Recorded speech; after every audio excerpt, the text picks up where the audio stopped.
Repeal and replace. That's the mantra. That's what the big sell was for Trump to such a big part of the flyover states. Well, now Republican efforts to get that done have stalled. Some lawmakers admit the Affordable Care Act may never completely disappear for good and bad reasons. Joining us now, Wisconsin Republican Senator Ron Johnson, who wants an Obamacare fix. Senator, always appreciate you being on New Day to make the case.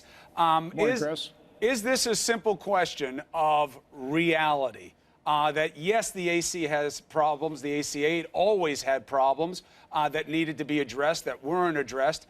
And has it come down to repair, not replace? Well, first of all, when I talk about repair, I'm talking about repairing all the damage done by Obamacare.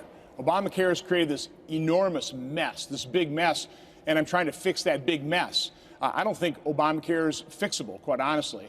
And the other reality is, we only have so much power to repeal just certain elements of Obamacare through reconciliation with 51 votes. The taxes, the subsidies, but so many of the market reforms, I would call them the market distortions that have caused premiums to skyrocket and out-of-pocket maximums and deductibles to skyrocket. Those, we're probably going to need 60 votes, and it doesn't sound like the Democrats are really willing to bear the responsibility of the mess they created. So when I'm talking about repair, I'm talking about repairing the mess caused by Obamacare. So when you say mess, let's just take one step about how much of that is just a talking point, because you got tens of millions of people that are covered now that weren't covered and wouldn't have been covered. The rate of cost. The rate of cost. A lot through Medicaid. Well, right. And if you got that financing, you're going to have to figure out how to get those people care, right? Because that was a solution. The rate of cost increase. Chris, it was interesting. Phil Gramm wrote an interesting piece in the Wall Street Journal. Just through normal economic growth, millions of Americans would have gotten additional health care coverage. So I think the claim that Obamacare created so many more people with coverage, a growing economy would have done the same thing. Here's the mess. I saw the Graham piece, Senator. He didn't say it would have been even. He didn't say it would have been even. On the individual market, premiums have doubled and tripled in Wisconsin because of these market these distortions, these market reforms. Premiums have doubled and tripled. That's the mess we're talking about. Right. People can't even afford to buy coverage. I hear you, but I think that you're doing a little bit of some versus all here. I read the Graham piece. He's talking about good piece. But he's talking about economic inertia, essentially about what would have happened anyway. He never said it would have been even.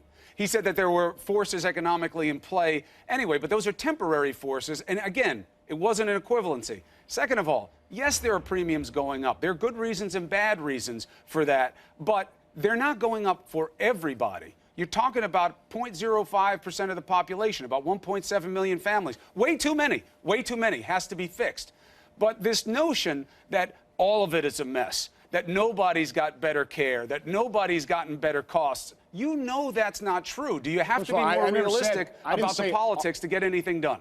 I didn't say there wasn't some benefit. Obviously, when of course you did. You just said it's a huge mess. I said it's a big mess. But obviously, when you spend tens of billions of dollars subsidizing care, people are going to like that. Here's part of the problem. Because premiums have skyrocketed, as have out-of-pocket maximums deductibles, a lot of people being subsidized in terms of insurance by the American taxpayer can't even use the insurance because the deductibles are so high.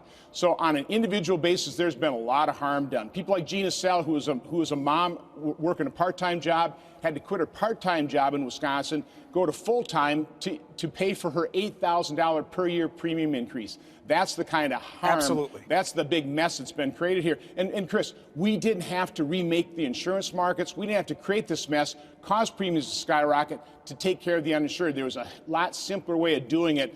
That's what we're trying to get back to. So from what I've been saying for 2 years now is we need to repair the damage caused by Obamacare and transition to a system that will actually work, that will fulfill those goals of restrained costs, better quality, better access. Obamacare didn't do that. The Affordable Care Act is not affordable. It didn't protect patients. It's been a big mess. We're trying to repair that damage. We're trying to fix that mess. And we'll see how much of it you keep as a reflection of what is actually working despite the politics. Let me ask you two other things quickly. One, do you think that there's been somewhat of a reset with foreign policy talk from the administration on Iran, on Russia, on even the settlements in Israel? I wouldn't call it a reset. Obviously, I think what I would call it is we are starting to address the world from a position of strength and resolve. And that's what's required. You achieve peace through strength, not peace through withdrawal as President Obama implemented it.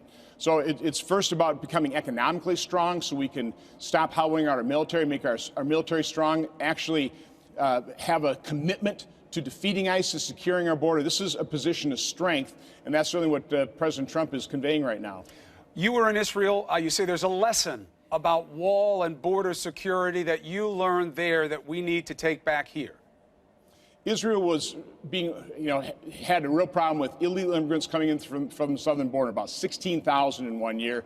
In 2 years, they constructed a 143-mile fence, about $2.9 million per mile, and it cut that illegal immigration rate from about 16,000 to, I think, 18.